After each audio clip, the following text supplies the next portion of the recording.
నమస్కారం. మరి కాంగ్రెస్ పార్టీ ప్రజాపాలన ప్రగతి నివేదిక అనే పేరుతోన 99 డేస్ ప్రణాళికను పెట్టుకొని ప్రజల ముందుకు రాబోతుంది.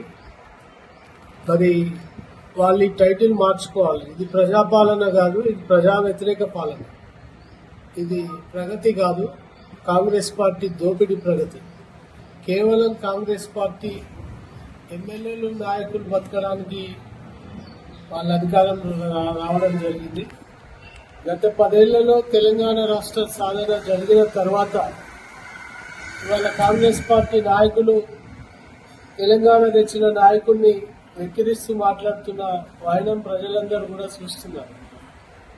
ఇవాళ రేవంత్ రెడ్డి గారికి సూటి ప్రశ్న. ఒకవేళ కేసీఆర్ గారు 14 ఏళ్లు పోరాటం చేసి తెలంగాణ రాష్ట్రాన్ని సాధించి తెలంగాణ రాష్ట్రాన్ని ప్రగతి పదంలో నిలిపి 10 ఏళ్లలో అది ఎంతో గణనీయమైనటువంటి అభివృద్ధి చేసి తెలంగాణ రాష్ట్రాన్ని మరి దేశ చరిత్రలో ఒక దిక్సూచిగా మార్చినటువంటి మహానేతపై మరి కనకపు సింహాసనం మీద సుగతం కూర్చున్నట్లు ఓ ముఖ్యమంత్రిగా వ్యవహరించకుండా ఓ వీధి రౌడీలాగా ఓ ముఠా మేస్త్రిలాగా ఈరోజు మాట్లాడుతున్న థర్డ్ క్లాస్ మాటలందరూ కూడా తెలంగాణ సమాజం చూస్తుంది. రేవంత్ రెడ్డి కాంగ్రెస్ నాయకులకు మీరిచ్చిన హామీలను తెలంగాణ రాష్ట్రంలో గత 2.5 ఏళ్ల కింద అధికారంలోకి రాబోయే ముందు ఒక్కసారి మీరు ఇచ్చినటువంటి హామీలను నిజంగా చిత్తశుద్ధి ఉంటే ముఖ్యమంత్రి గారు, మంత్రులు, మరి కాంగ్రెస్ ఎమ్మెల్యేలందరూ కూడా ఆత్మ పరిశీలన చేసుకోవాలి. ప్రజలకు మీరు ఇచ్చిన హామీలని పదే చెప్తే మా నోరు కూడా నొప్పి పడుతుంది. వాస్తవంగా మీరు ఏ వర్గానికి మేలు చేసిందో చెప్పాలి. వ్యవసాయ రంగాన్ని మొత్తం కూడా కుప్పగూల్చి మరి రైతు బంధును రైతు ఆసరగా చేసి మరి రైతులకు నామాలు పెట్టిరు. 6 సీజన్లకు గాను మీరు ఇచ్చింది అరకుర 2 లేదా 3 సీజన్లకు ఒకసారి 6,000, ఒకసారి ఎకరాకే 6,000, ఇట్లా సగం కుచ్చుల టోపీ పెట్టి మరి వ్యవసాయాన్ని కుదేలు చేసిన సంగతి ఇంకా మరవనే లేదు రైతులు. ఇవాళ రైతులు ఇట్లా యాసంగి కానీ వానాకాలం కానీ అటు వర్షం రాగానే ఇటు పెట్టుబడి ప్రభుత్వం ఖాతాల్లో చేరేది మరి ప్రజలకు. ఆ రోజు రైతులందరూ కూడా మరి ఇప్పుడున్న పరిస్థితిని రాష్ట్ర రైతాంగం కూడా గుర్తుపడుతుంది. 24 గంటల కరెంట్ ఏడు ఉంది, యూరియా సకాలంలో యూరియా ఇస్తున్నారు. మరి మీరు అట్లే మహిళా లోకాన్ని కూడా మీరు నిండా ముంచారు. మరి మహిళలకు లేనిపోని ఆశలు పల్లకి లెక్కించి ఆ రోజు ఇంట్లో ఉన్న ఆడవాళ్ళకి 2,500, మరి వృద్ధులు వికలాంగులకు కేసీఆర్ 2 ఇస్తే మేము 4 ఇస్తాం 6 ఇస్తాం అని చెప్పి గప్పాలు కొట్టిరు. మరి ఈ ప్రగతి నివేదికలో గ్రామంలో మీరు చేసినటువంటి హామీల అభివృద్ధిని ఒకసారి మీ గ్రామ సెక్రటరీ కానివ్వండి, గ్రామ సర్పంచ్ ద్వారా కానివ్వండి ముందు ప్రజలకు వెల్లడించండి. మీరు ఎక్కడికక్కడ కూడా ప్రగతి నివేదిక చదివేటప్పుడు ఇచ్చిన హామీలలో ఎన్ని హామీలు నెరవేర్చి, ఏ గ్రామానికి ఎన్ని సీసీ రోడ్లు వేసిర్రు, మీరు గ్రామాల్లో ఉన్నటువంటి వైకుంఠ ధామాలు, నర్సరీలు, మరి అట్లే గ్రామ పంచాయతీలో ఉన్న ట్రాక్టర్లు కానివ్వండి, అట్లాగే మరి పారిశుద్ధ సిబ్బందికి నెల జీతాలు ఇస్తున్నారా, మరి గ్రామ పంచాయతీకి కొత్తగా మీరు వచ్చిన తర్వాత 16 ఫైనాన్స్ ద్వారా మరి ఎన్ని నిధులు ఇచ్చిండ్రో నివేదికలో మీరు ముందుగా చదవాల్సిన అవసరం ఉంది. దీనిపై మా బీఆర్ఎస్ నాయకులందరూ కూడా మేము ఒక పిలుపునిస్తున్నాం. ప్రతి గ్రామ సభలో, వార్డు సభలో ప్రభుత్వం చేసినటువంటి అభివృద్ధి ఏంది, ఇచ్చినటువంటి హామీలేంది, దాని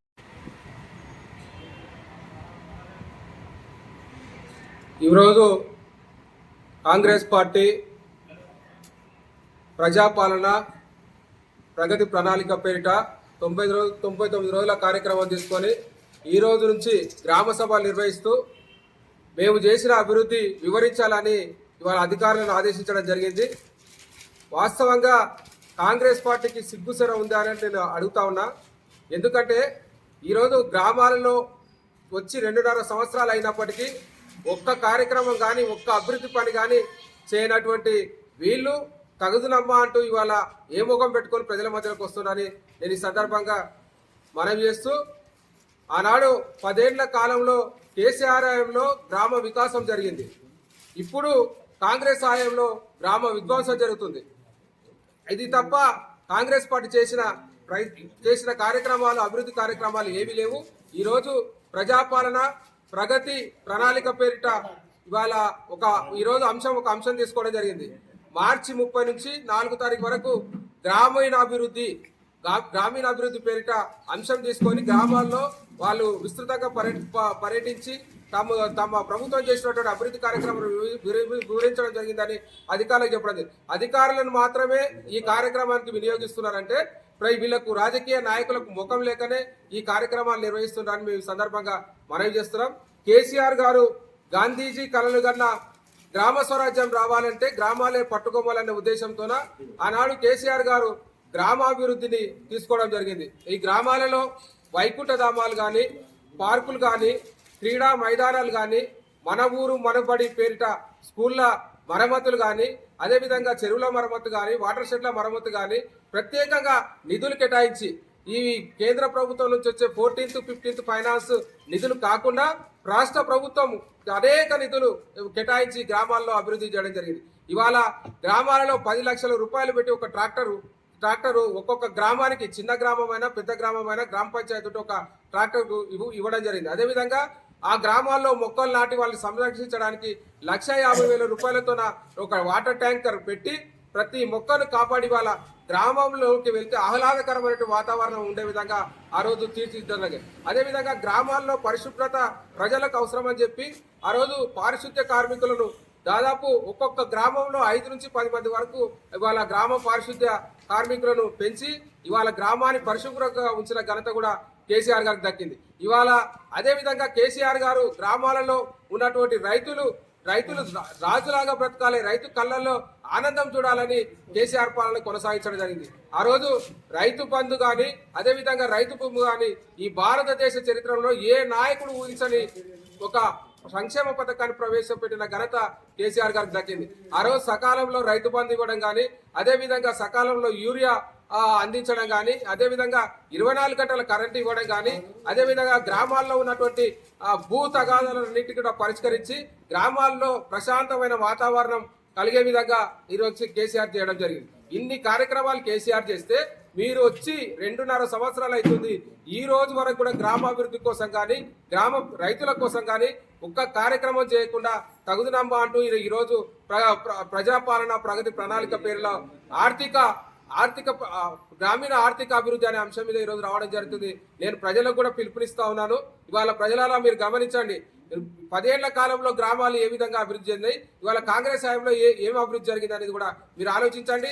రైతులు ముఖ్యంగా యూరియా మీద నిలదీయండి, అదేవిధంగా రైతు బంధు ఎక్కొట్టిన విధానం మీద నిలదీయండి, అదేవిధంగా రైతుకు సంబంధించిన బీమా కూడా ఈరోజు రైతు చనిపోతే గడిచే ఒక 15 రోజుల లోపల ఆ రోజు 5 లక్షల రూపాయలు అంతేటివి ఈ రోజు దాన్ని ఊసేలేదని కూడా ఈ సందర్భంగా దీని మీద మీరు నిలదీయాలని నేను ప్రజలకు పిలిపిస్తున్నా. అదేవిధంగా ప్రజల్లోకి ఆ రోజు 420 హామీలు, 6 గ్యారెంటీలు మొత్తము ఇవాళ 2,500 రూపాయలు మైలెక్కిస్తాను, దాని మీద మీరు నిలదీయండి. అదేవిధంగా తులం బంగారం మీద నిలదీయండి, అదేవిధంగా విద్యార్థులకు ఇస్తున్న స్కూటీల మీద నిలబడండి. ముఖ్యంగా గ్రామాల్లో ఉన్నటువంటి నిరుద్యోగులు ఆ రోజు 2 లక్షల ఉద్యోగాలు ఒకేసారి సంవత్సరం రూపాయలు ఇస్తామన్న వాగ్దానం దాని మీద నిరుద్యోగులు కూడా నిలదీయాలని సందర్భంగా మనజేస్తూ ప్రజలందరికీ కూడా మేము బీఆర్ఎస్ పార్టీ జిల్లా కమిటీ తరఫున మేము విజ్ఞప్తి చేస్తా ఉన్నాం.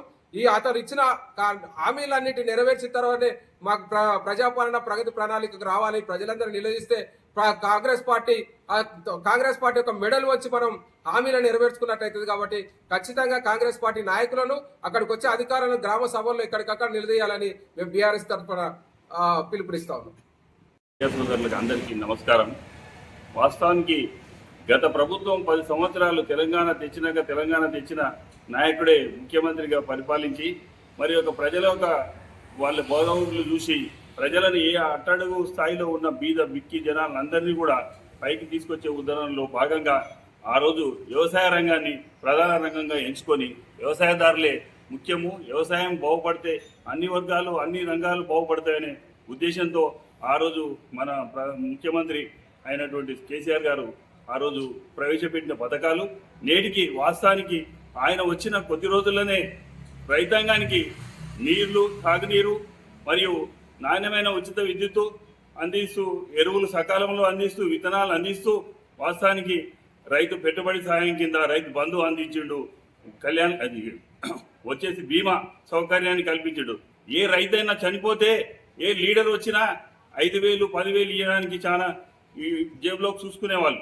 అదే కేసీఆర్ గారు సదుద్దేశంతోన మరి ఒక ముందు చూపుతోన ఆ కుటుంబం వీధిన పడకుండా ఎట్లా ఉండాలి అనే ఉద్దేశంతో వాస్తవానికి రైతు బీమా సౌకర్యం తీసుకొచ్చి చాలా గొప్ప అంశము. మొన్ననే మా ఊర్లో ఒక ఇన్సిడెంట్ జరిగింది. వాస్తవానికి ఈ అధికారులు కూడా ఈ బీమా విషయంలో నిర్లక్ష్యం చేస్తున్నారు. ఈ ప్రభుత్వం చాలా దుర్మార్గంగా వ్యవహరిస్తుంది. ఈ విషయంలో ఏమైందంటే గ్రామీణ ప్రాంతాల్లో వాస్తవానికి వ్యవసాయ విస్తరణ అధికారులు ప్రతి సంవత్సరము ఎప్పుడైతే రెన్యువల్ చేసే క్రమంలో ఏ రైతుకు బీమా ఉంది, ఏ రైతుకు బీమా లేదనేది పర్టివేట్ చేసేవాళ్ళు గతంలో. ఈ ప్రభుత్వం వచ్చిన కాడి నుంచి 2 సంవత్సరాల నుంచి గ్రామీణ ప్రాంతాల్లో రైతాంగానికి ఎవరికి బీమా ఉంది ఎవరికి లేదనకుండా చూస్తలేదు. వాస్తవానికి క్షేత్రస్థాయిలో కరెక్ట్గా ఈ యొక్క అధికారులు కూడా పరిశీలన చేయడం లేదు. దాని మీద ఈ ఎమ్మెల్యేలు కానీ మంత్రులు కానీ తనిఖీ అనేది లేదు కాబట్టి వారి యొక్క దాన్ని దృష్టి లేదు కాబట్టి మా దగ్గర మా గ్రామంలో మొన్ననే గేన్యనాయక్ అని బానేతాండ నుంచి ఒక రైతు చనిపోయాడు. ఆ రైతుకు వాస్తవానికి రైతు బీమా ఉంది అని మేము పోతే అక్కడ రైతు బీమా అనేది లేదు. వాస్తవానికి అది ఎవరు చూసుకోవాలి? వాస్తవానికి వ్యవసాయ విస్తరణ అధికారి ఇంతకుముందు ఏం చేసేది, ఒక లీస్టు తీసుకొచ్చి ఒక వారం రోజులు ఎఫర్ట్ పెట్టి గ్రామీణ ప్రాంతాల్లో ప్రతి ఒక్కరిని కూడా బీమా చేయించి బీమా సౌకర్యం అందరికీ అందేటట్టు చేసేవాళ్ళు. అది అట్లా జరుగుతూ ఉన్నాగా కేసీఆర్ గారు ఆ రోజుల్లో వాస్తవానికి వ్యవసాయ రంగం పునరిల్లిపోయి కరువు కాటకాలతో ఇక్కడ రైతాంగం అంతా ఎక్కడైతే బ్యాంకులలో కానీ సొసైటీలలో కానీ తెచ్చుకున్న అప్పులు చెల్లించే వాళ్ళు కారు. ఏదైతే తెలంగాణ వచ్చినాక ఈ నీళ్లు, కరెంటు ఇవన్నీ సౌకర్యాలు కేసీఆర్ గారు కల్పించినాక వాస్తవానికి ప్రతి బ్యాంకులో ప్రతి సొసైటీలో రైతు వాళ్ళ ఒక ఎప్పుడైతే బ్యాడ్ డెబిట్స్ ఉన్నాయో అవన్నీ బాకీలన్నీ కూడా చుక్తాగా చెల్లించి సొసైటీలను మంచి ప్రగతి పథంలో నడుస్తున్న సొసైటీలను ఈ ప్రభుత్వం వచ్చినప్పటి నుంచి వాస్తవానికి ఆ సొసైటీలపై కచ్చగట్టి ఆ సొసైటీలో ఉన్న రుణమాఫీలో భాగంగా ఎంతో అందరికీ రుణమాఫీ 2 లక్షలు అని చెప్పిండు. ఆ రోజు 567 జీవో తీసుకొచ్చి ఆ జీవో ప్రకారం అందరు రైతులకు కూడా వర్తింప చేయలేదు. ప్రతి సొసైటీలు ఈరోజు తీసుకుంటే మా రాజనగరం సొసైటీలో 200 మంది రైతులకు 1,42,00,000 రూపాయలు రుణమాఫీ కాలేదు. ఎందుకు కాలేదు అంటే వాస్తవానికి ప్రభుత్వానికి చేసే చిత్తశుద్ధి లేదు. వాస్తవానికి ఏదో తూతూ మంత్రంగా ఇచ్చేసి దులుపుకునే ఉద్దేశంతో ఇలా చేసింది అంతే తప్ప వాస్తవానికి అక్కడ ఏదో సిబ్బంది తప్పు చేసిండ్రు, పేర్లు తప్పు పడ్డవి, ఆధార్ కార్డు నెంబర్ తప్పు పడ్డవి, అవి తప్పు పడ్డాయి, ఈ తప్పు పడ్డాయి అని సాంకేతిక కారణాలు ముందుకు చూపించి ఇవన్నీ తప్పుదో పట్టించారు. అట్లాగనే మొన్న ఏం చేసింది వాస్తవానికి 2025 ఫిబ్రవరి 14వ తారీఖు వరకు సొసైటీలో ఒక పాలక మండలి అమల్లో ఉండేటివి. అవి ఆ రోజు టైం వరకు అయిపోయింది. దానికి మళ్ళీ ప్రభుత్వం ఎన్నికలు నిర్వహించలేదు కాబట్టి దానిని ఎక్స్టెన్షన్ చేసి 6 నెలలు 286 జీవో తీసుకొచ్చి 6 నెలలు ఎక్స్టెన్షన్ చేసింది. అదే మళ్ళీ పీరియడ్ అయిపోయినాక మళ్ళీ కూడా ఎన్నికలు నిర్వహించలేదు కాబట్టి మళ్ళీ ఒక 6 నెలలు పొడిగించింది. మొన్న ఈ గ్రామ పంచాయతీ ఎన్నికల్లో ఈ ప్రభుత్వానికి వ్యతిరేకంగా ప్రజలు ఓటేసిందనే ఓ కక్ష సాధింపు వైఖరితో మొన్న డిసెంబర్ 19వ తారీఖు నాడు ఈ పాలక మండలిని అకారణంగా రద్దు చేయడం జరిగింది. రద్దు చేస్తే 23వ తారీఖు నాడు హైకోర్టు వీళ్లకు స్టే ఇచ్చి వాస్తవంగా స్టేటస్ కో ఇచ్చి అదే పాలక మండలి కొనసాగాలి లేదా మీరు ఎలక్షన్లకు వెళ్ళిపోవాలి అని ఒక వార్నింగ్ ఇవ్వడం జరిగింది. దాన్ని కూడా హైకోర్టు అత్యున్నత న్యాయస్థానాన్ని కూడా బేఖతారు చేసి ఈ ప్రభుత్వం నిర్లక్ష్యంగా వ్యవహరిస్తుంది.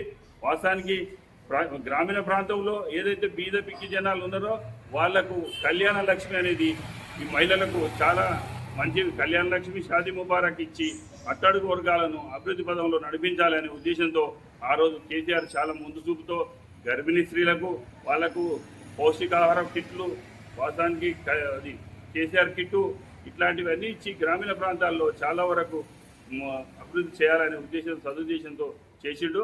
ఈ ప్రభుత్వము ఈ గత ప్రభుత్వం అమలు చేసిన సంక్షేమ కార్యక్రమాలన్నీ కూడా ఆసర పథకం ఏదైతే ఉందో 2000 నుంచి 4000 చేస్తున్నారు, అవన్నీ కూడా అమలు చేయాలి. ఈ 420 హామీలు 6 గ్యారంటీలు అమలు చేసే విధంగా మన ఒక ప్రజలు గ్రామీణ ప్రాంతంలో వీళ్ళని నిలదీసి అడుగుతూ పోవాలి. ఈ 2.5 సంవత్సరాలు ఇంకా ఉంది వాళ్ళ పీరియడ్, అంతవరకు మనం వీళ్ళని ప్రశ్నిస్తూనే ఉండాలి. నిరుద్యోగులకు 5 లక్షల వాళ్ళకు కార్డు ఇస్తున్నారు, ఏది మన విద్యా భరోసా కార్డు. ఆ కార్డు ఇవ్వలేదు, నిరుద్యోగులకు ఉద్యోగాలు ఇవ్వలేదు. ఇంకా ఇట్లా చెప్పుకుంటూ పోతే వాళ్ళ 420 హామీలను మనం ఇంకా చాలా ఉన్నాయి. వాస్తవానికి మనం అడుగడుగున ఒక్కొక్కసారి ఒక్కొక్క అంశాన్ని తీసుకొని మనం చేయాలి. ఏదైతే సన్నోట్లకు బోనస్ ఇస్తానో ఆ బోనస్ కూడా గత యాసంగి సీజన్ బోనస్ ₹1 కూడా ఇవ్వలేదు. ఏ రైతు ఖాతాలో కూడా ₹1 ఇవ్వలేదు. అది ఖచ్చితంగా రైతులు అడగవలసిన అవసరం ఉంది. ఆ బాకీ ఖచ్చితంగా ప్రభుత్వం చెల్లించాలని కోరుతూ నేను నమస్కారం. ఈరోజు కాంగ్రెస్ ప్రభుత్వం ఏర్పడి దాదాపుగా 2.5 సంవత్సరాలు అవుతుంది. గ్రామాలు పూర్తిగా అస్తవ్యస్తంగా తయారైనాయి. అది గమనించకుండా వాళ్ళు ఏదో 99 రోజులు అని ఒక ప్రణాళిక ప్రకటించడానికి ఈరోజు రాష్ట్రమంతటా కూడా గ్రామాలలో కానీ పట్టణాలలో కానీ కార్యక్రమాలు తీసుకుంటున్నారు.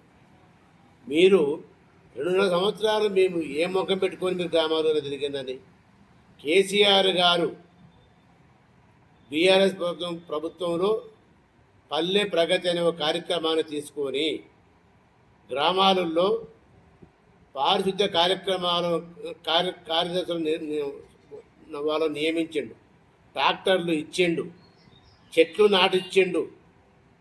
పల్లెకు చెట్లు నాటిచ్చి పల్లె ప్రకృతి వనం అనేది ప్రతి గ్రామంలో నిర్మించిండు. వైకుంఠధామం నిర్మించిండు, పింఛన్లు ఇచ్చిండు, రైతు బంధు సమానంగా ఇచ్చిండు, చెట్లు నాటిచ్చిండు, యూరియా ఇచ్చిండు, ట్రాక్టర్లు ఇచ్చిండు. మరి మీరు ఇవాళ ఏ ముఖం పెట్టుకొని రైతుల ముందుకు వస్తున్నారు? రైతు బంధు ఎగ్గొట్టిండ్రు కదా 3 సార్లు. కొంచెమన్నా సిగ్గుచర ఉండాలి కదా ఈ గవర్నమెంట్కు. ఇలా ఏ ముఖం పెట్టుకొని వచ్చి మీరు గ్రామాలలో ఈ మీటింగ్లు పెడుతున్నారు? మీకు చేత కాదు. కేసీఆర్ గారు ఇక్కడ ఉండి మా మండలంలో చందాపురం గ్రామంలో పల్లె ప్రకృతి వనం అని ఒకటి పెడితే ఆ ఊరి సర్పంచ్ గారు ఈ జిల్లాలోనే అంత మంచిగా చెట్లు పెంచిండు. 24 గంటలు ఆ ప్రకృతి వనంలో కూర్చొని చాలా అందంగా తీర్చిదిద్దితే రాష్ట్ర స్థాయిలో అతనికి బహుమతి వచ్చింది. ఈ గవర్నమెంట్ వచ్చిన తర్వాత ఆ ఉన్న చెట్లను మొత్తం ఎండబెట్టిండ్రండి. అదే సర్పంచ్ గారు పోయి అక్కడ కూర్చొని వల ఏడ్చిండు. నేను ఇంత కష్టపడి చెట్లను పెంచితే ఈ సన్నాసులతో వచ్చి మమ్మల్ని నాశనం చేసిండ్రు కదా, చెట్లకు నీళ్లు పోయకుండా మా నోట్లో మన్ను పోసిండ్రు, ఆ తోటనంతా మార్చిపెట్టింది అనేది చాలా బాధపడి చిన్నారెడ్డి గారు మాజీ సర్పంచ్ గారు. అటువంటి కార్యక్రమాలు చేయకుండా ఏం చేస్తారని మీ కార్యక్రమాలు పెట్టింది. అది మేము దాన్ని ఖండిస్తున్నాం. పూర్తిగా రైతులకు యూరియాని గతి లేదు. మీకు చెప్పులను క్యూలో పెట్టించి ఇప్పటికీ రైతులు దండాడుతున్నారు. అది చేత కాదు.